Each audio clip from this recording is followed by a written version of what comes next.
बांधवांनो, जय मल्हार. आपण 16 मार्चला श्रीमंत सुभेदार मल्हारराव होळकरांची जयंती मुंबईत साजरी केली. मला माहिती आहे समाज बांधव येणार आहेत, परंतु मुलांच्या परीक्षा, लग्न आणि अवकाळी पाऊस, गारपिटा याच्यामुळे थोडासा व्यत्यय झाला. तुम्ही यायला 2 दिवस लेट झाले, म्हणून मला 4 दिवस पुन्हा या ठिकाणी जीव धोक्यात घालावा लागला. आता मला माहिती आहे 23 तारखेला आपण सगळे येणार आहे. ज्या पद्धतीनं जालन्याला आपण 17 सप्टेंबरला उपोषण सुरू करून 24 सप्टेंबरला सरकारला एक इशारा मोर्चा दिला होता आणि त्या इशारा मोर्चानं इतिहास घडवला. 23 मार्चला निर्णायक महामोर्चा मुंबईला होणार आहे. निर्णायक मी सांगितलं, यातून एकतर समाजाच्या कल्याणाचा निर्णय घेऊन मी मुंबईच्या बाहेर पडेल, नाहीतर माझी डेड बॉडी बाहेर पडेल. हे तुमच्या हातात आहे. मी पहिल्या दिवशीपासून सांगतो, हा लढा उभा करणं माझ्या हातात होतं. त्याला मी इथपर्यंत आणलं. यात शेकडो बांधव माझ्यासोबत सातत्यानं आहेत. हजारो लाखो बांधव ताकदीनं या लढ्यामध्ये सहभागी आहेत.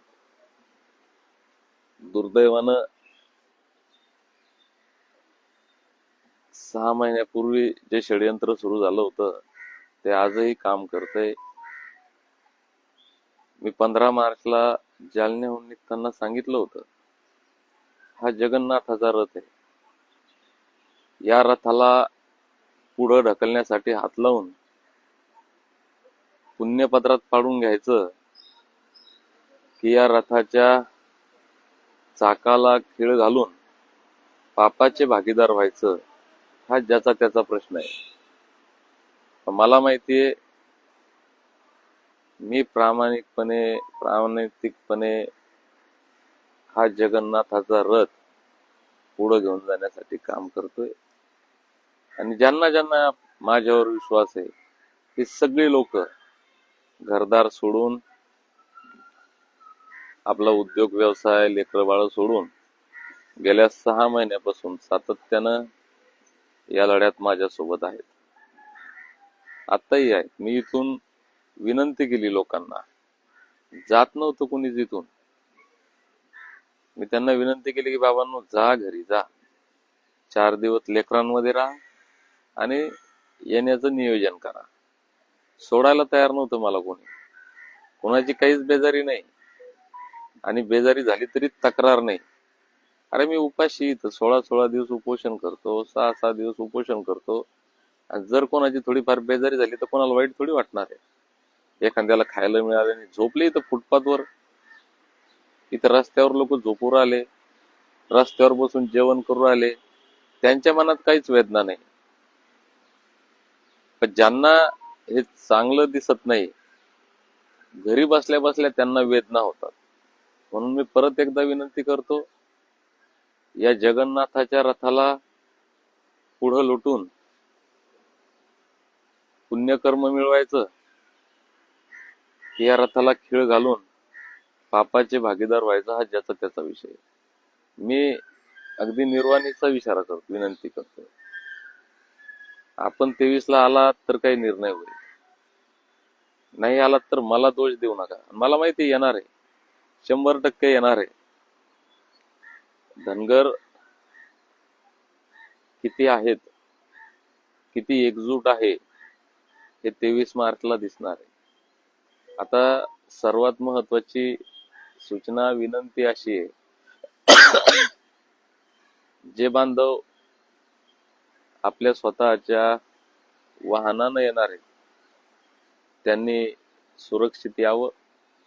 येताना परत कधी जाऊ हे माहित नाही, त्याच्यामुळं ज्याला जितकं शक्य आहे 2 दिवस, 4 दिवस, 5 दिवस, 8 दिवस ज्याच्या त्याच्या क्षमतेप्रमाणे त्यांनी यावं. कुणाला जर 1 दिवस यायचं असलं तर 1 दिवस या आणि वापस जा, हरकत नाही. ज्याला जितका वेळ देणं शक्य आहे तितकं नियोजन करून या. येताना खाली आथराची चटई हे अंगावर घ्यायला असं काहीतरी एवढं असलं तरी पुरं आहे. ही मुंबई आहे. या मुंबईमध्ये कोणीच उपाशी मरत नाही. इथं 10 रुपयाचा वडापाव खाऊनही पोट भरतं आणि 40-50 रुपयाची राईस प्लेट घेऊनही पोट भरतं. त्याच्यामुळं आम्ही आमच्या परीनं नियोजन करण्याचा प्रयत्न करतोय. बाकी आपण येताना जर चटणी भाकरी सोबत बांधून आणली तर ते उत्तम. माझी एक परत विनंती राहील, शक्यतो सर्वांनी रेल्वेचा वापर करा. कारण तुम्ही आपली वाहनं जरी आणले तर पोलीस त्याला इथपर्यंत आझाद मैदानापर्यंत येऊ देणार नाहीत. आणि रेल्वेनं जर आलात तर रेल्वे स्टेशनला उतरलं की आझाद मैदानात यायला 2 मिनिटं लागतात. पायी यायला 2 मिनिटं लागतात. म्हणजे रोडच्या इकडच्या बाजूला आझाद मैदान आहे आणि रोडच्या तिकडच्या बाजूला रेल्वे स्टेशन आहे. त्याच्यामुळं हे फार सोपं आहे. आपण आपलं नियोजन करून या ठिकाणी यावं. इथं काय हाल होतील कुणाचे आम्ही प्रयत्न करतोय, होऊ नये. आमच्या लेकराबाळांच्या कल्याणासाठी, आमच्या जमातीच्या अस्तित्वासाठी थोडेफार हाल झाले तर काही फरक पडत नाही. 23 मार्च हा शहीद भगतसिंग यांचा स्मृती दिन आहे. ती 23 मार्च ही तारीख आपण निवडली. आम्ही सुद्धा समाजासाठी त्याग करायला, बलिदान करायला तयार आहे. आमच्या बलिदानानं जर समाज जागा होणार असेल आणि समाज जागा होल्यानं सरकार झुकणार असेल तर आम्ही त्यासाठी तयार आहे. तर समाजाची ताकद दिसल्याशिवाय प्रश्न सुटणार नाही. म्हणून जास्तीत जास्त बांधवांनी रेल्वे, बसेस अशा सार्वजनिक वाहनांचा उपयोग करावा. टेम्पो, ट्रक अशा पद्धतीची मोठी वाहनं जर असली त्याचा उपयोग करावा. आपल्या वाहनांना झेंडे, बॅनर लावून आलं तर अडचण नाही. फक्त झेंडे, बॅनर लावून आले तर त्यांना इथून दूरवर पार्किंग सांगतील आणि झेंडे, बॅनर न लावता आले तर मग तुम्हाला आतपर्यंत येता येईल. पण गळ्यात रुमाल, टोपी ही प्रत्येकाच्या असावी. भले तुम्ही गाडीत नसली तरी इथं आल्यानंतर ते प्रत्येकाजवळ असावं. आपण आपल्या नियोजनानं यावं, सुरक्षित यावं. इथं आल्यानंतर 7 दशकांपासूनचा आमचा दुष्काळ आपण दूर करू. 7 दशकांपासूनचा आमचा अन्याय दूर होईल याची खात्री बाळगून आपण हा लढा लढू. इथं काहीतरी निर्णय 100% होईल एवढीच मी आपल्याला खात्री देतो. तर कोण काय म्हणतंय, आपल्यातले कोण हा लढा मोडण्याचं काम करतंय ते ओळखा.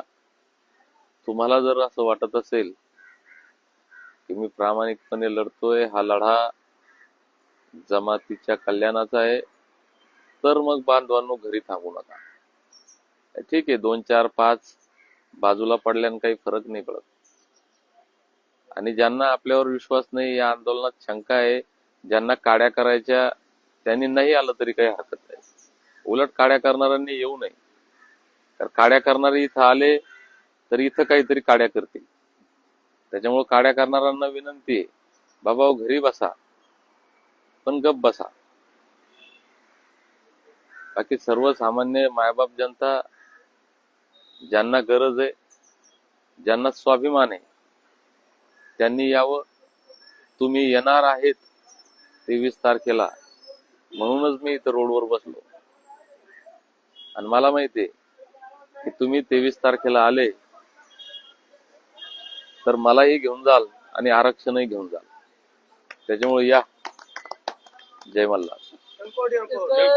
जय मल्हार.